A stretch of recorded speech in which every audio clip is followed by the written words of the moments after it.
Assalamu alaikum everyone. Thank you for joining us on this fantastic episode of Startup Talks, something I've been looking forward to and I've been in touch with for quite a long time. It's revolving around the banking industry in Pakistan and the recently introduced digital banking infrastructure that is a brainchild of State Bank of Pakistan in collaboration with SECP, and we're going to be talking about that. We're joined by Firdavs from Alif Bank on that. However, just to give you a brief on the industry at present, like in any developing country, getting the underbanked and unbanked in the banking net has been a cause of concern for the State Bank of Pakistan for decades. While in traditional banking systems, consumer financing only makes 1% of financing done by legacy banks in Pakistan up until today in its over 70 years of history. The answer to this lies in technology, of course. And as a solution, earlier this year, the State Bank introduced the Digital Banks Regulatory Framework. In continuation of that, 20 aspirants from domestic and international markets have applied for the digital banking license. Among them, the prominent names is Alif Bank, founded by three friends, Zurusho Ramatulov, Firdavs Mirzoev, and Abdullah Kurbanov in Tajikistan. In 2014, as a microcredit organization under the name of Alif Capital, which quickly scaled to a fully functional digital bank. And the license on that was granted earlier in 2020. It has since expanded into Uzbekistan, and next on its agenda is Pakistan. It aspires to provide digital ecosystem of payments, buy now, pay later, better known as BNPL, short-term lending for consumers and SMEs, and cross-border payments. Assalamu alaikum Firdaus, how are you doing today, my friend? Alaikum assalam. Thank you very much. Thank you very much for your invitation and for having me today. I hope we would have a very candid conversation with you today. Inshallah, inshallah. Thank you for joining us. So, to start with, Firdaus, I actually, the first time I came across Alif Bank was a couple of months back, late in 2021, when I messaged, when I saw a picture of you guys, how the humble beginnings you had from a small room. Uh, it was a very encouraging and a very motivating picture of you guys when you started off with painting that room yourself. So how did how did you three of you meet? I mean, what's your history of the three founders together? Okay. I think first of all, Zusho and Abdullah met before. I personally met both of them. Mm-hmm. So they met each other during the student times when they were studying in UK, although in different universities, but I think they were staying some time together. Mm-hmm. And that was the time they basically got acquainted to each other. I uh, I met Abdullah, and there is a basically a family relations between me and Abdullah. Mm-hmm. So my sister is Abdullah's wife. So that was the event which basically led to me and Abdullah knowing each other. Mm-hmm. Back then, it was 2013 or no, 2012. 2012. Back then, Abdullah was working at one of the major banks in Tajikistan. I was leading my own law firm, and Zulsho was working in one of the big audit firms, as well as had some experience of working one of the leading banks in Tajikistan. Mm-hmm. So what we had together is that all of us studied abroad, two of them in UK and me, myself in US. I did my master degree in US. And we all at some point of our life decided that it's better for us to come back home and to try to do something at home with the knowledge that we have received in, let's say, Western universities in UK and US. So at that time, when we got together, we have noticed that we are missing in the country financial institutions that provide at least decent financial services and products, to consumers, to population and SMEs, as well as there is no any Islamic financial institutions in Tajikistan. Although there were back then in 2013 some rumors that the government is considering of adopting a new law on Islamic banking, but back then those were just, let's say, hearsay and nothing more than that. So we thought that it would be good for us to establish a small Islamic bank in Tajikistan with the aim of providing the best financial services to the consumers and SMEs, which were, in our view, overlooked by the time by the financial institutions in Tajikistan. As well, and the most important thing is that to build a place or such an environment which would be regarded one of the best workplaces for the young talents in Tajikistan. So basically, we had those three goals at the initial stage of our journey. So what happened is that back then we needed around, again, if I remember the number correctly, around $10 million to apply for a banking license in Tajikistan.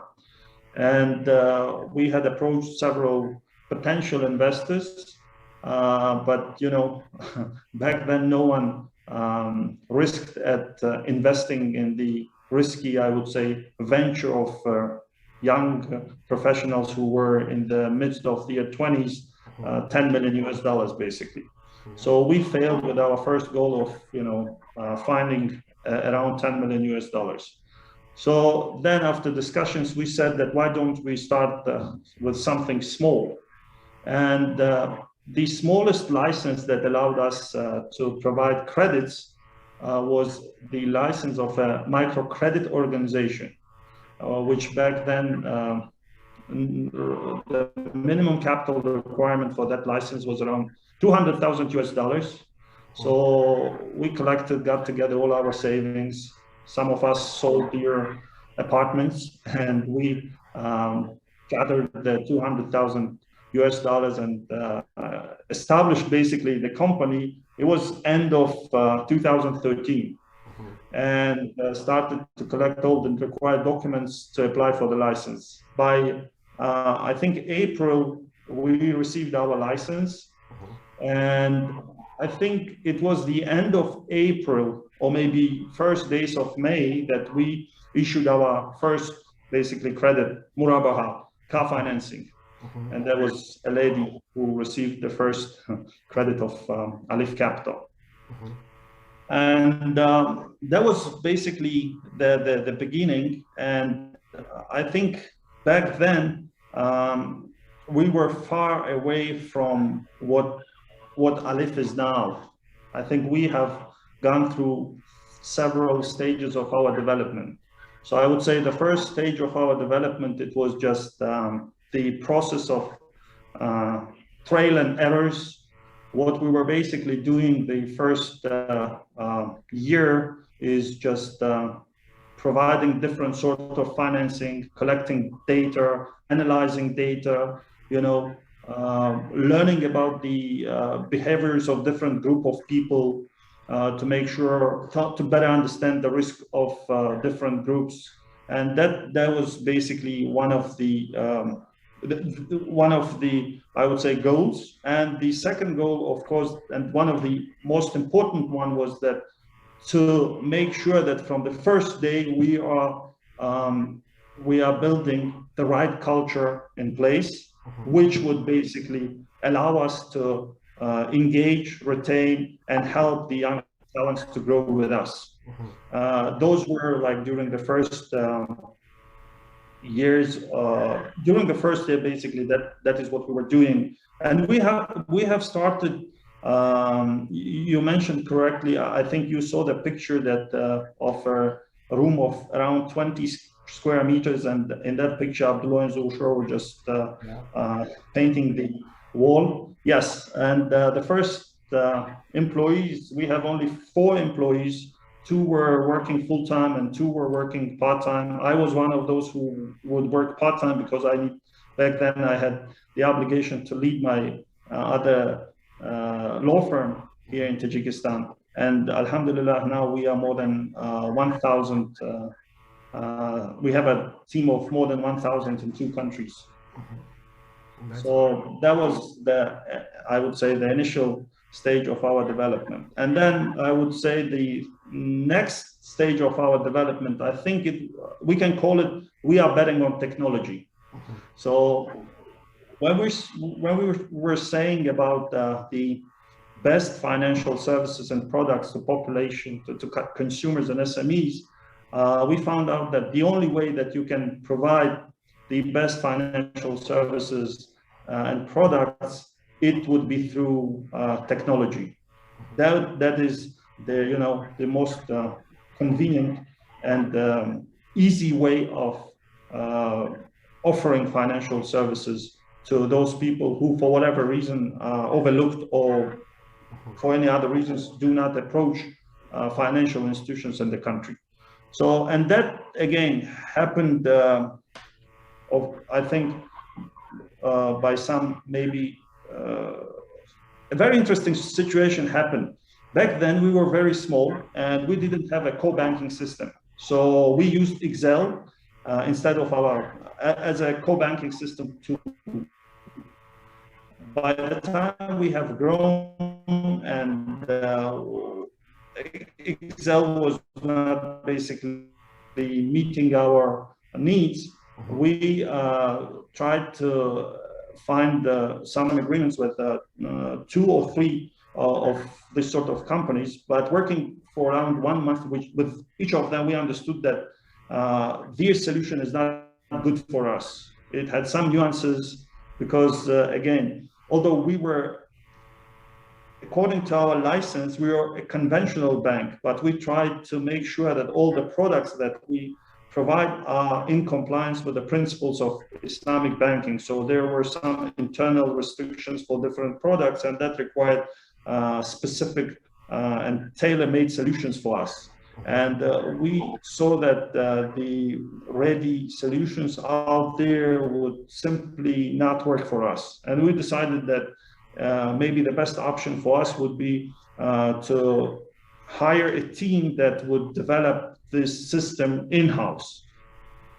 And then we started to, retain young talents, IT experts, and we have started to write our system.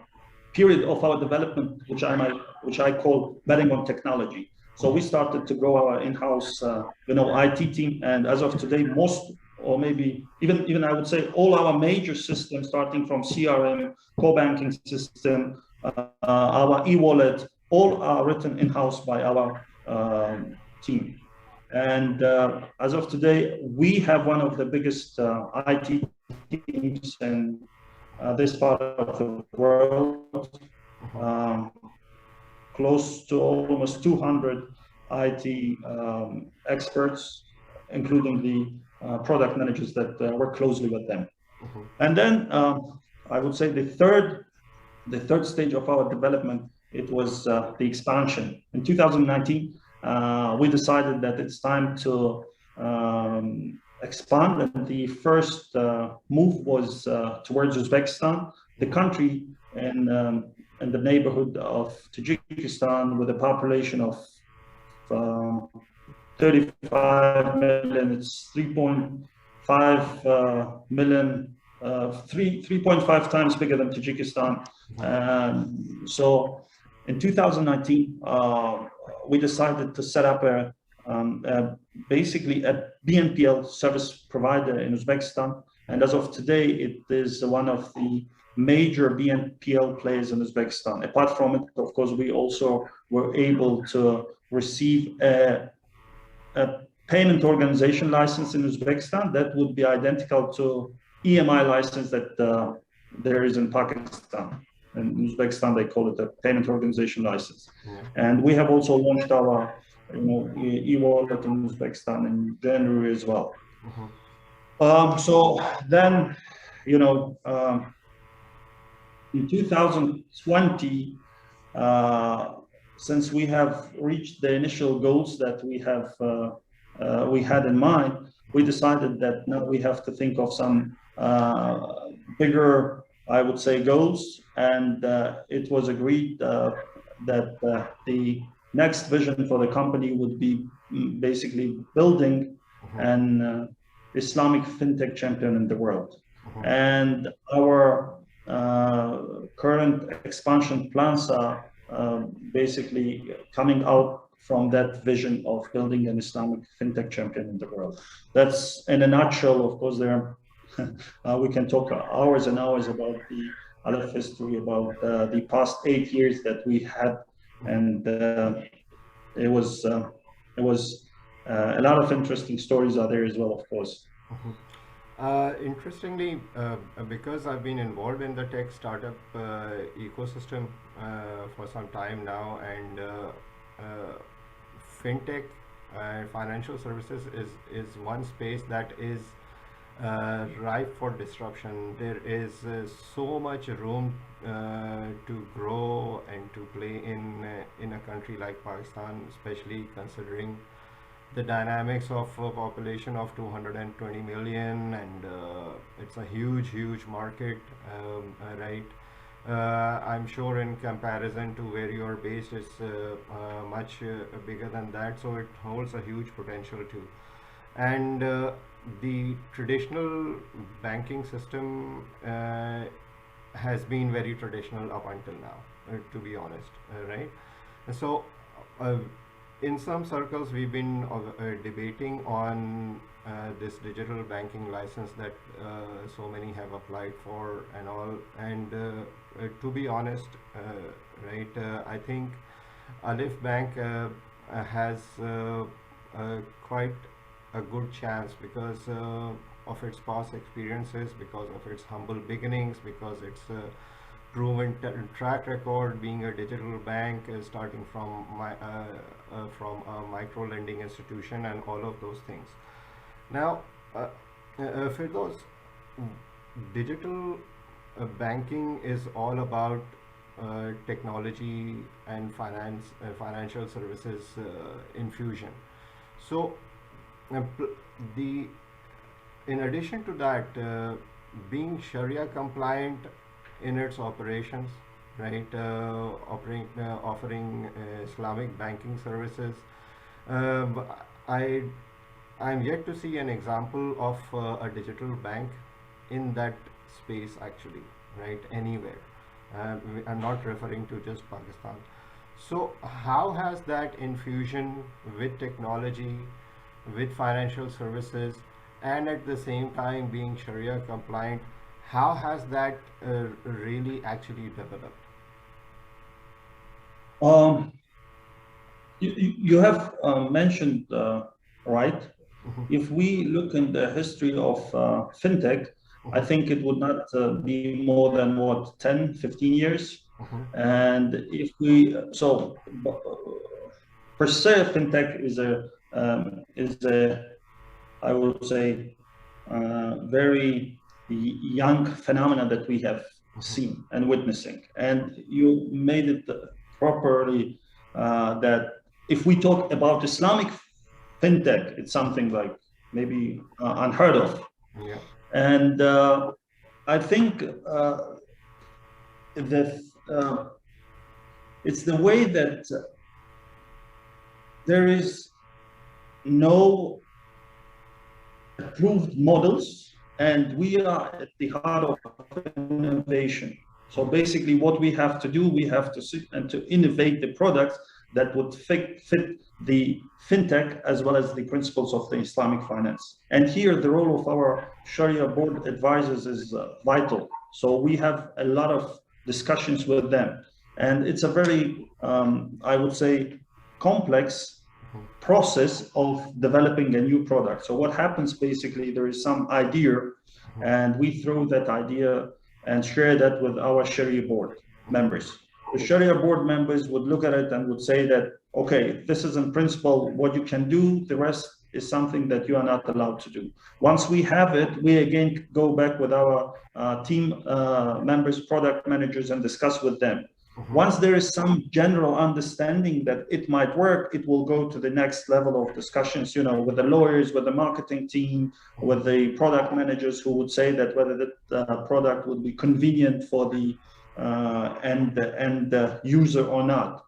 But basically, that is in a nutshell the process how it works, and there is no any I would say prior to that we have not used any or copied any product that was in place in some other, I would say, Islamic financial institutions. Whatever we have done is basically the result of our internal innovation work and discussions.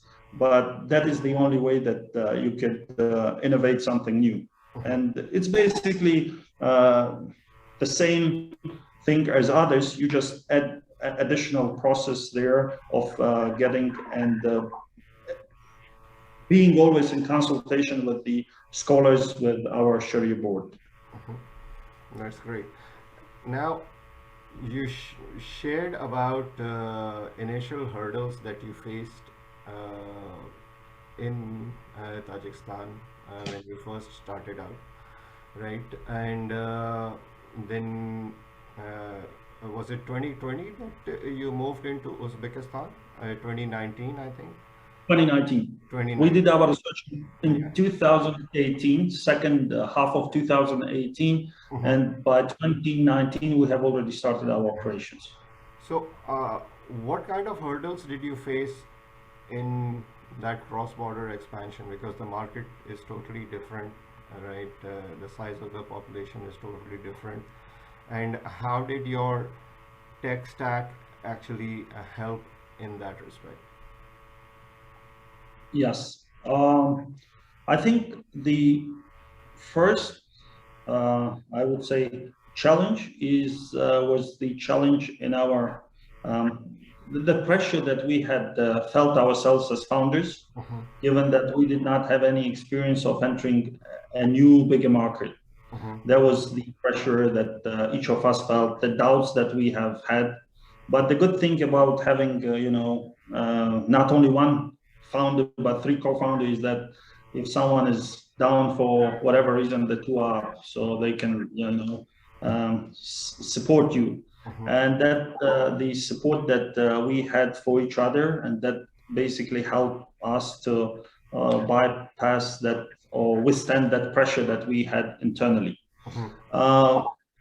And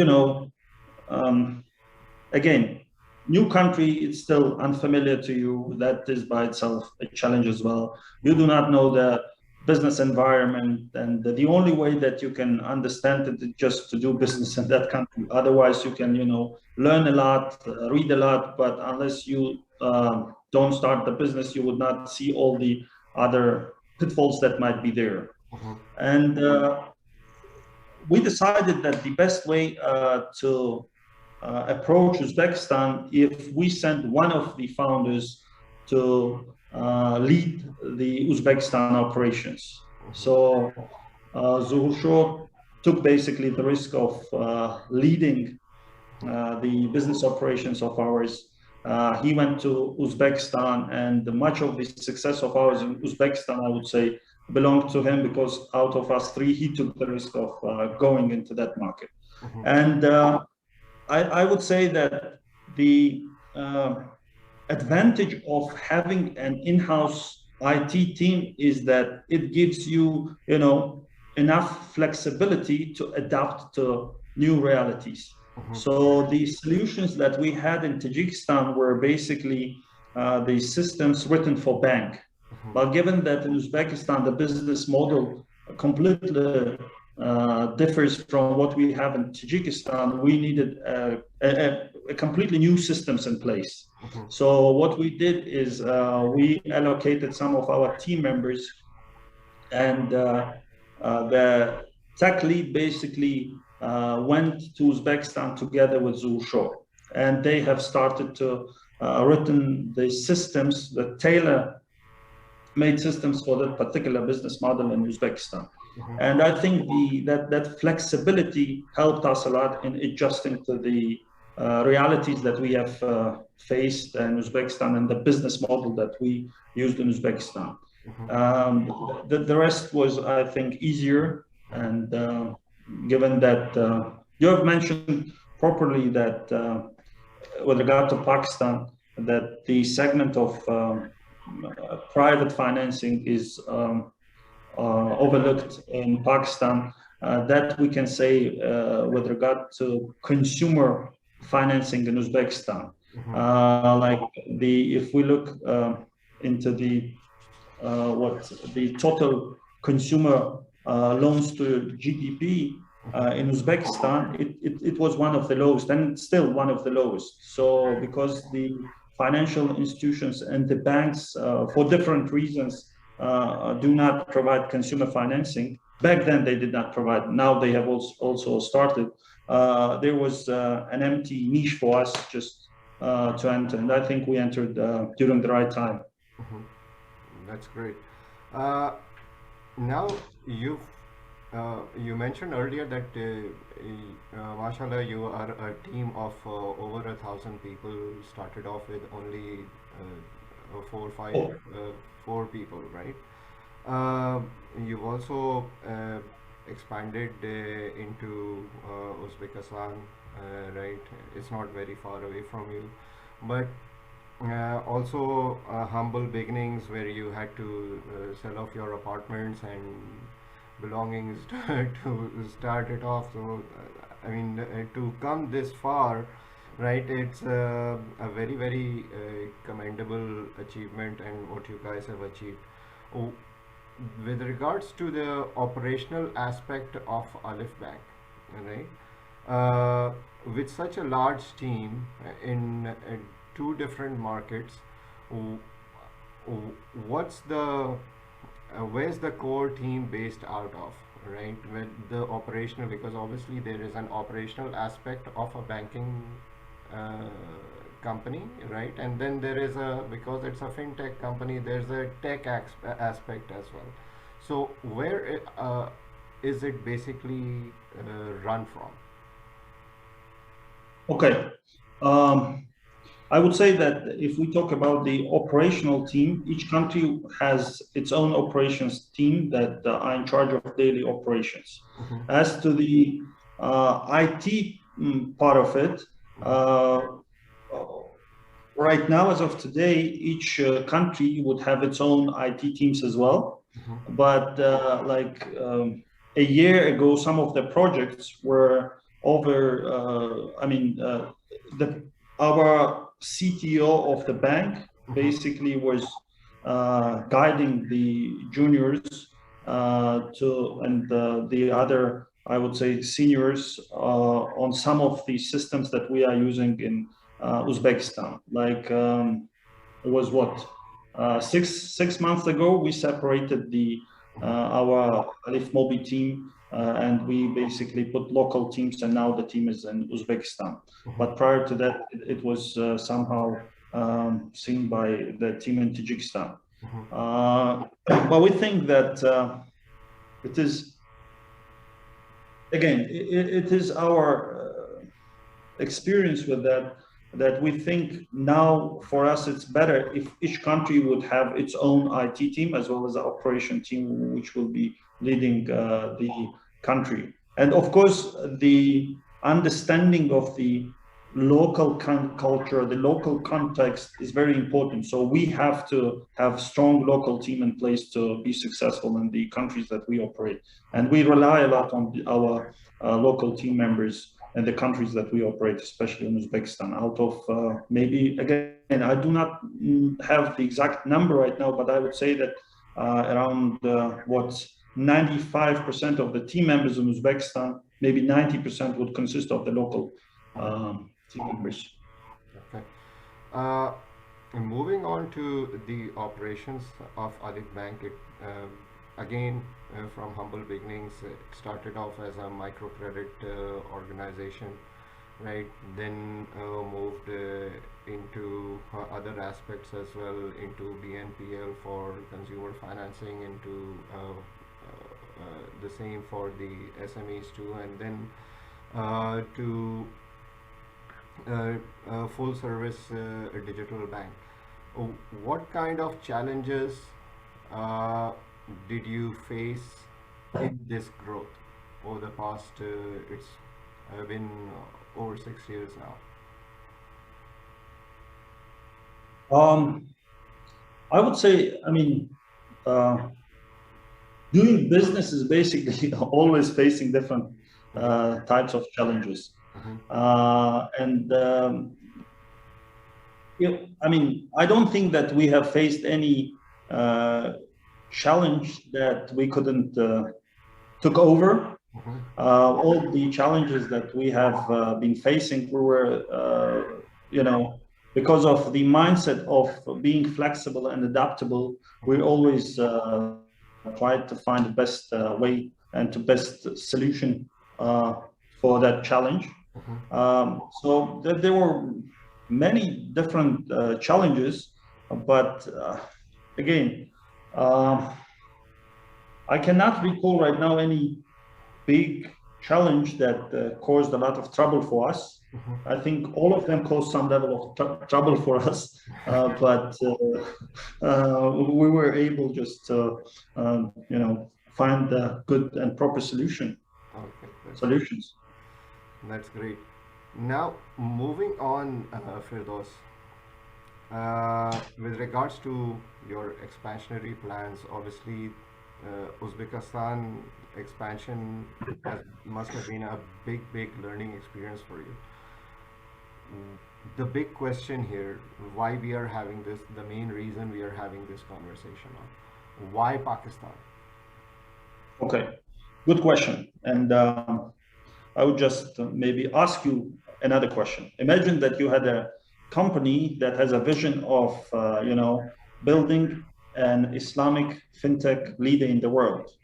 And if you have asked that, if you had this vision and just name the 5 countries that you would like to have presence in, would you name Pakistan within those 3 to 5 countries? Yes, being a Pakistani, I'll probably put it at number 1. Yes, and absolutely. And like in end of 2019, we, the founders, decided that we now have a very strong senior management in place that can take over the daily operations of the current businesses that we have in Uzbekistan and Tajikistan.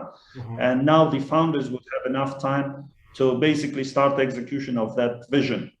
And we decided to, do some research over the countries that were in the list of 3 to 5 countries that we have in our mind. Of course, Pakistan was one of those countries.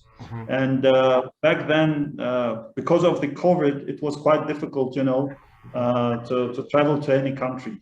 Each country would have its own restrictions, rules, and etc. It happened that Pakistan was basically the first country out of the others that we have in our list that we were able to travel to. So in September, what was that? September 21, I think. We visited Pakistan for 2 weeks. We have been to the 3, I would say, major cities of Pakistan: Islamabad, Lahore, Karachi. Of course, prior to coming to Pakistan, we did some research about the country, but we have a saying in Tajik that hearing will never be like seeing. So we have heard that, on distance about Pakistan, but we thought that it would be good to go to see, to feel that market before making any, decision on which country to move first. So in September, we went to Pakistan. we had some initial contacts in Pakistan as well. One of our major shareholders has a mentor who is a Pakistani person who's ever helped us a lot with arranging the meetings. But what we did like a lot in Pakistan, first of all, the hospitality of the people. Prior to coming to Pakistan, we might have, we knew around 3 to 4 people, not more than that.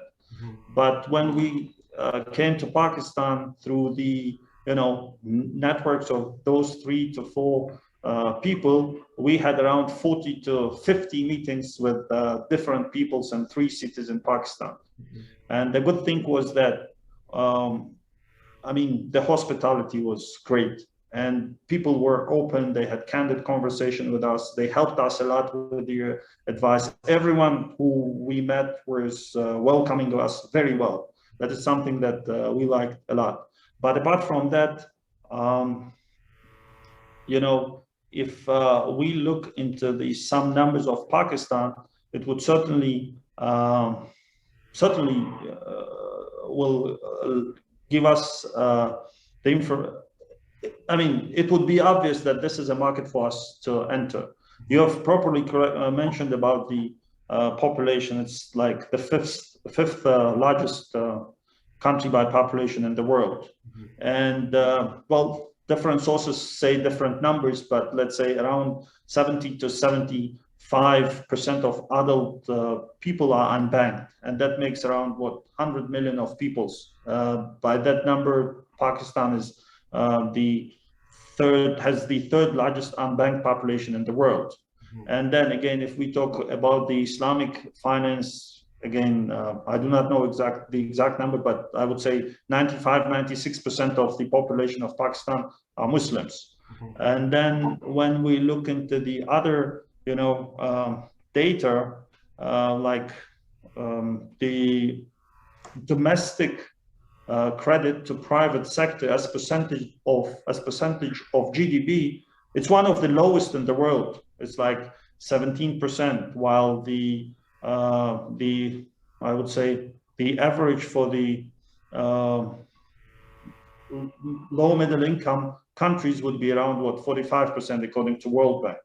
And if we talk about the consumer loans, you have properly mentioned that it's even less than 1% to GDP. So all these numbers are saying that for whatever reason, the credit products are not provided to the private sector for the SMEs and the consumers.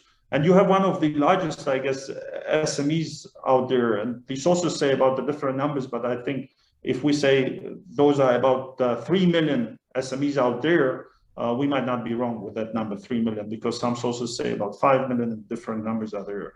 And again, so all that, and in addition to that, what we are witnessing is that the internet penetration is, increasing quite well. So like in 2020, the internet penetration was around 35%. Like it increased for 2 years from 18% to 35%. The 3G, 4G, users around 100 million. I think more than 5 million people, adults, are using smartphones. So those are basically, I would say the infrastructure that would allow the financial institutions to extend their financial services and products to end user through the use of technology, smartphones, and internet. And plus, the most important thing as well is the financial sector, I think, is one of the most regulated in the world. So entering into that segment of the market, you have to understand and take into account I would say, the position of the regulator. And we have seen and witnessing that State Bank of Pakistan is doing good things and taking good initiatives in creating and enabling regulatory environment for the digital financial services to flourish.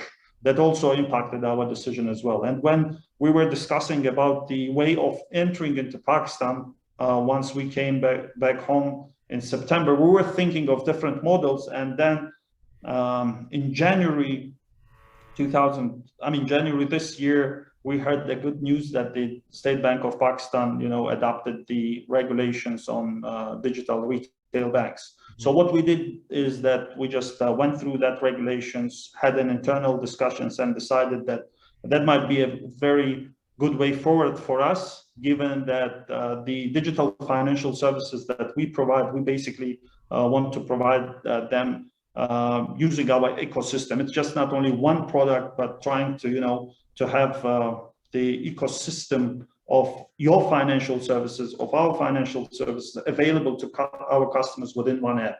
From your experiences of those two markets of Tajikistan and Uzbekistan, what are your plans for the market of Pakistan, considering it's a huge economy, it's a lot of there's a lot of population, there's a huge infrastructure of legacy banks already present in the country. What are your plans for Pakistan then? Yes, I think first of all, for each country, I think we are ready and entering with flexibility in mind. So our experience of entering into Uzbekistan taught us that the product that might work in one country might not work in the other country. So we have to be flexible and do some, testing.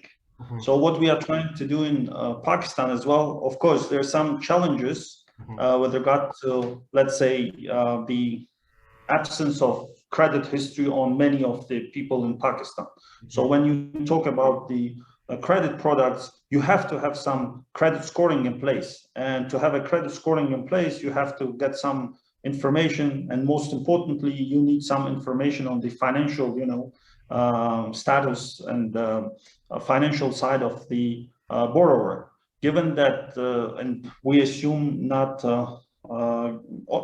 since only 3% of the population in Pakistan are using formal,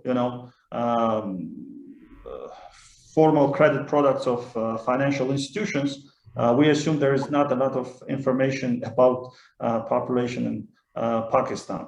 So, and again, how are we going to approach it? That's one of the things that we have some thoughts about using, maybe trying with some other data. There are some players that are providing those services. How good are they? Again, it's very early to say. It's again the matter of testing, erroring, and trial and error. That's the only way that you can do. But certainly we have in mind some products that we think would be interesting for Pakistan. It's of course consumer loans. And once you have find the proper segment of consumers, you would have enough, in my view, enough force to incentivize the merchants to work with you. So you can, later on move to SME financing. How you're going to move to SME financing is that once you have the data about your consumers buying from that particular merchant, you would have some data about his sales. And then that would, give you the chance to, to move into that direction. And again, we have to see what are the possibilities of issuing different banking payment cards. That is something that we have to learn more about in Pakistan. So basically, the idea is right now is to start with some lending products of ours for consumers. And again, when we talk about the consumers, it might end up that in Pakistan we find a good segment in the agriculture sector. I don't know. So since we do not have that in Tajikistan and Uzbekistan, I would not say that that would not be the case in Pakistan. But that is the idea. Once we have got some understanding of the, I would say, consumer behavior in Pakistan. Next stage would be moving into the SME financing, given that we would have enough information about the sales. And then, of course, in parallel, we would be looking into the savings, deposit products of ours, cards. Of course, there are certain restrictions under the current regulations on digital retail banking, and we have to, comply with those regulations in terms of how much deposits we can raise at the first year, second year, and during those years, taking into account all those, restrictions, taking all those into account, of course. It's a very interesting point that you raised there about consumer financing, right, and lending services. BNPL plays and mobile wallets play a very important role, I believe, in Alif Bank, right? Unfortunately, there are lots of, not lots of, a couple of BNPL players in Pakistan who have been in operation for some time now, but haven't really managed to take off, right? The other good thing that you mentioned was the agriculture space. Pakistan has a huge potential over here with regards to agri lending services. Some startups are even working on that. There's one I know personally who've been in operations since about 2015, and they're doing some amazing work. But the exposure is, and nobody has been able to get the best of the market as of yet, right? The other important factor for Pakistan is cross-border payments, right? Especially remittances. Home remittances in Pakistan play a very big role. They actually play a very key role with regards to play a balancing act in budget deficits, and possibly among the biggest wheels that actually is driving the economy, right? What infrastructure does Alif Bank have to cater to cross-border payments, and what scope do you think lies in Pakistan with regards to that?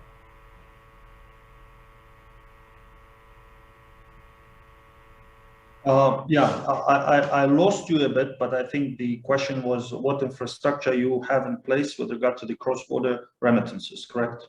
And plus, how would it impact the already, because it's the biggest wheel with regards to all the financing that is coming into Pakistan, right? It plays a balancing act with the balancing the budgets even, right? So it's a very big aspect of the Pakistani economy, the home remittances. So how does Alif intend to cater to that in Pakistan? There are some similarities in this regard between Pakistan and Tajikistan and Uzbekistan, mostly between, I would say, Tajikistan and Pakistan. So the personal remittances received by Tajik people as percentage of GDP would be around 27%, while in Pakistan it would be only 10%. So like the Tajikistan economy, if we say in comparison to Pakistan, relies more on personal remittances than Pakistan, because it's like 27%. And at some point it was even more, like I think 33, 35% several years ago. So what we have done in Tajikistan is that we were active in that market, and the ecosystem approach that I have earlier mentioned was that the mobile app that our mobile app that we offer to users in Tajikistan has that feature of receiving cross-border remittances. Mainly Tajik people would work in Russia, and sending as well money to Russia. So that is something that we are thinking for Pakistan as well. Mhm. And apart from Pakistan, one of the countries of our focus is also UAE. Mhm. And one of the products that we are now making some research on, it's again the cross-border remittances. So we would like to have presence in UAE and as well in Uzbekistan, Pakistan, so we can, make sure that the funds are channeled through the app of Alif. Yeah. Okay. Uh, Next thing, there are almost 20 uh, different organizations have applied for the banking license in Pakistan, right? They're supposed to be selecting only five of them, right? Uh, Inshallah, Alif is also granted a license there, right? Thanks, inshallah. What? Oh, inshallah. I'm actually rooting for it because, like I said, with my friend Habib, I've had a conversation with him on quite a few occasions, and both of us agree that on paper, Alif stands a very good chance, right? Now, mm, there are traditional legacy banks as well who've applied for the license, the likes of HBL and others. Uh, what sort of, because they already have an infrastructure in Pakistan, right? What sort of competition do you think you will be facing once the license is granted? And how does Alif intend to cater to that? Um, yeah, very good question. I think first of all, the winner of this competition will be the end user, and I hope that that competition of the incumbents and the new entrants would lead to more convenient and more affordable financial services and products to Pakistan people. I think when you talk about the incumbents and new entrants as Alif, I think each would have its strengths and weaknesses.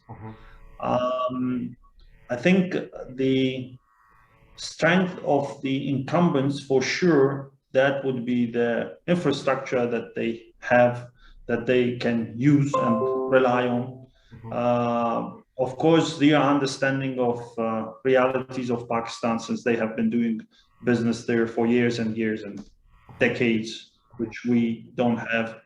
But I think our strength basically comes with our mindset of, innovating and being flexible and adaptable.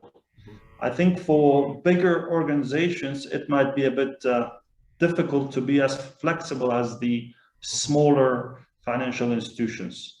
You know, uh, it, it it ends up like once you becoming bigger and bigger, it would be more difficult for you to be flexible as you used to be when you were smaller. And in fact, I mean, from my experience of um, the banks, big banks that were able to somehow, digitize. I think I can just mention only one company, the big bank in Russia, Sberbank, that did very well, although it was a very big bank and is a very big bank, but it was, it has been doing very well to digitize its financial services products and offerings.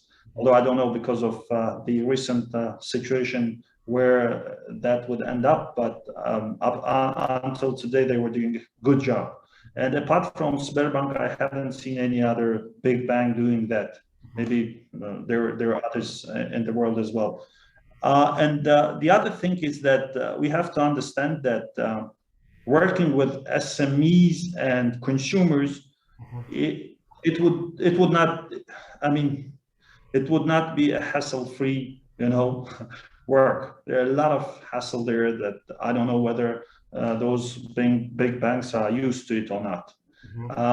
So there's certain strength that they have in place and certain strength that we have in place. As to Alif, I think one of the biggest advantages that we have is that we have a very big IT team, and we can write our systems for ourselves and not rely on others, on others to write different systems for us. Mm-hmm. And I assume there would be still some players that would be willing to cooperate and collaborate with us on different, for different products. And of course, that would be beneficial for both of us. They will bring their strength side. We will add our strength, and that would help us to provide a better and a more convenient financial services and products to the consumers. But overall, that is the view for the time being. And we have basically faced that in, I would say, Uzbekistan as well. When we entered, we were really small and still are small in comparison to some other big banks.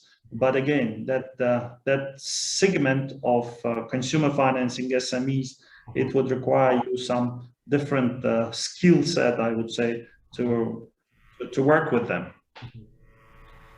This is actually very interesting, right? Good, and it feels good to know that Alif is actually open to collaboration with the local banking industry as well. So that's a very positive thing to take out from. Another important aspect of Alif Bank is Islamic banking. Islamic banking in Pakistan has actually exploded.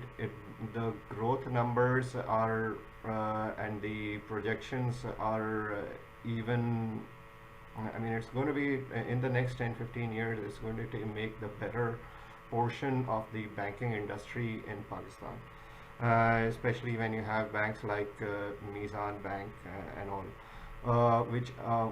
whose core banking operation is based around Islamic banking services.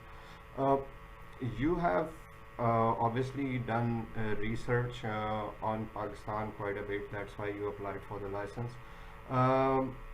What scope do you think Islamic banking, in your opinion, right, according to your research, what scope does Islamic banking have in Pakistan? And being a digital bank, what scope is there on that side? Okay, I mean, well, certainly Islamic banks had the biggest scope in Pakistan if I compare it to Islamic banks in Tajikistan. Mm-hmm. And I have known that for the last 20 years, the Islamic banking financial institutions, Islamic financial institutions were growing a lot, and that is basically good news for us as well. But our thought on this is that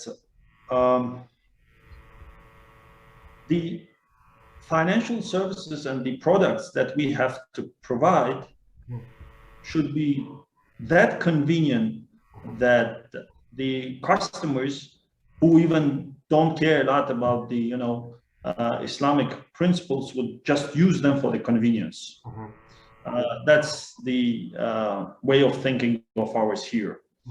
But in terms of what would be the future for the Islamic financial institutions, again, if we look into the past 20 years, they have been increasing so far and gaining more popularity in Pakistan.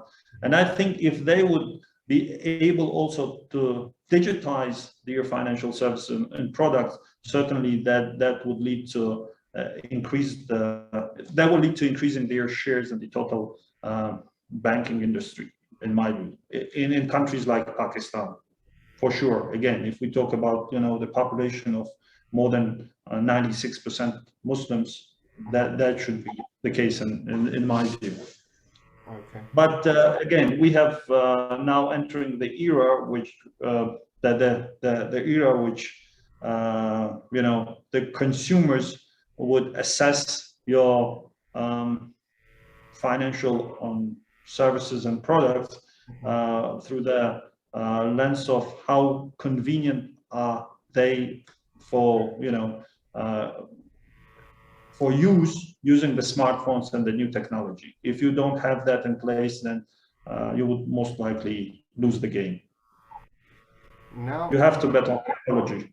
yeah, obviously. And now, Firdaus, from the time you visited Pakistan back in 2021, right, a lot has changed in the country, right? Uh, Obviously, when you started out, when you applied, there was a different plan, must have been a different plan then. Now the political infrastructure of the country has totally changed.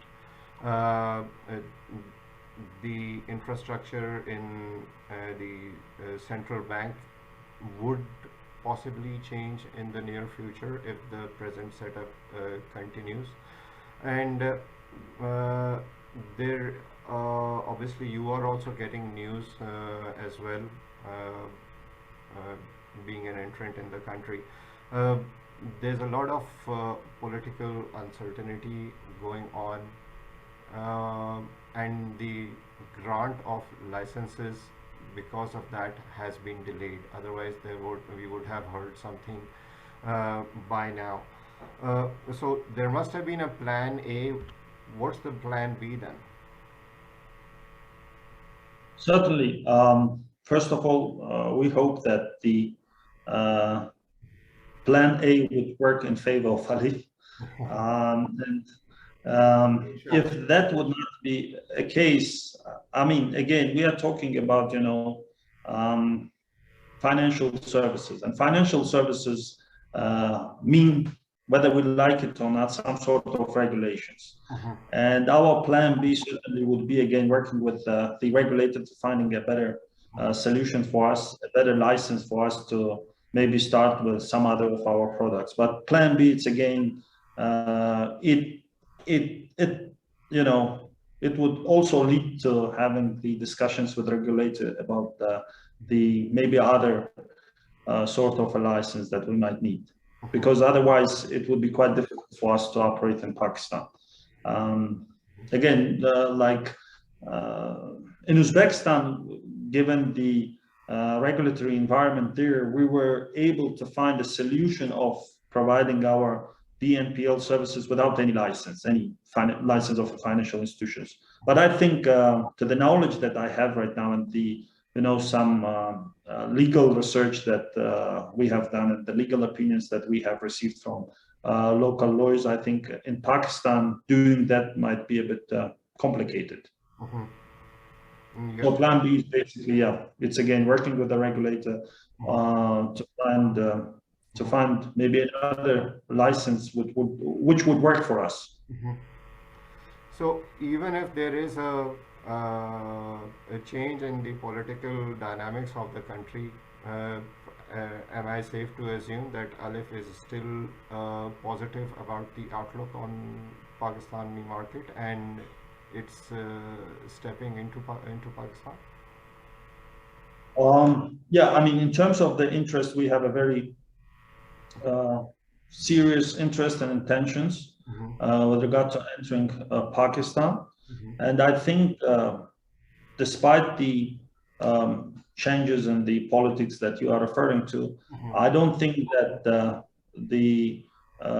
there would be changes to their, view of digital Pakistan and etc. Because everyone understands that is the future. And I think there is a very minor probability that the direction of the new government would change in regards to the digital Pakistan. And if the digital Pakistan still be, the strategy for the country, I think it would imply, of course, enabling regulatory requirement for digital financial services. And if that is the case, for sure we will stick to our good intention and interest of making sure that we are entering the market, in a proper way. And I think it's a proper time to enter Pakistan. Maybe after a couple of years, it would be a bit late. But for the time being, I think everyone is basically starting at the start line. All the players. Good that you mentioned that. In my personal opinion, I think the country is a bit late getting on the digital train. Actually, if you look at other markets, markets like Indonesia, for example, right? They started off quite a few years back, right?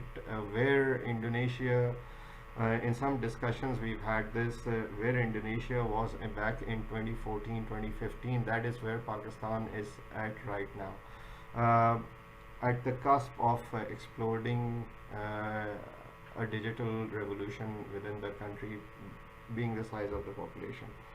Uh, Towards the end, Firdos, coming back to Alif Bank, right? Coming back to your humble beginnings, what was the thought behind keeping the name Alif with Oh, Islamic connotation to it?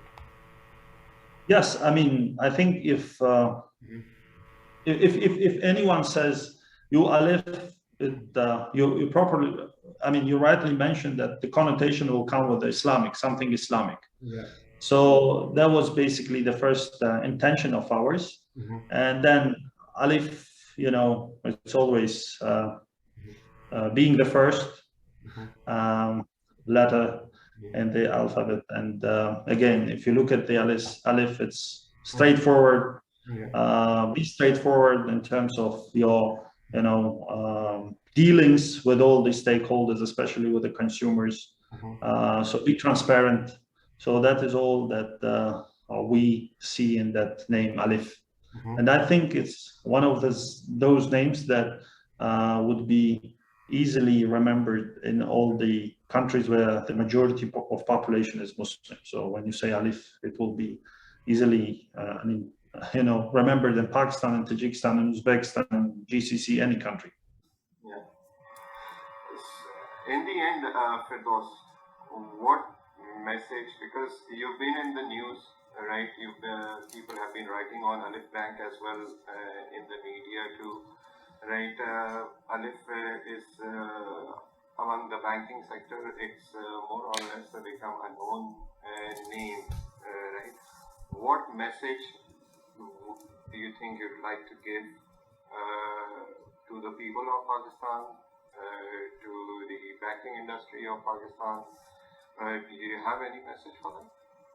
Um, yeah, I mean, I think the message to the banking sector, I would say that um, we have to, we have all to work in the direction that all the customers of ours are satisfied from our services. And I think the future is if we bet on the technology. And in terms of, apart from the customers, the bigger part for Alif, of course, would be hopefully the local team that we want to build in Pakistan. Given that we are a very culture-driven company, I hope all our efforts would lead to more satisfied customers and users of financial services and products in Pakistan. And that is basically our main goal and intention of entering Pakistan. That's great to know. Uh, Thank you very much for joining me here, Firdaus. It was wonderful, wonderful to host you for this candid conversation. I am among the ones who is actually cheering for Alif Bank to be present in the country. I'm sure you've got great plans for the country, and it should actually be a very good step towards building a more cordial relation between the countries of Tajikistan and Pakistan.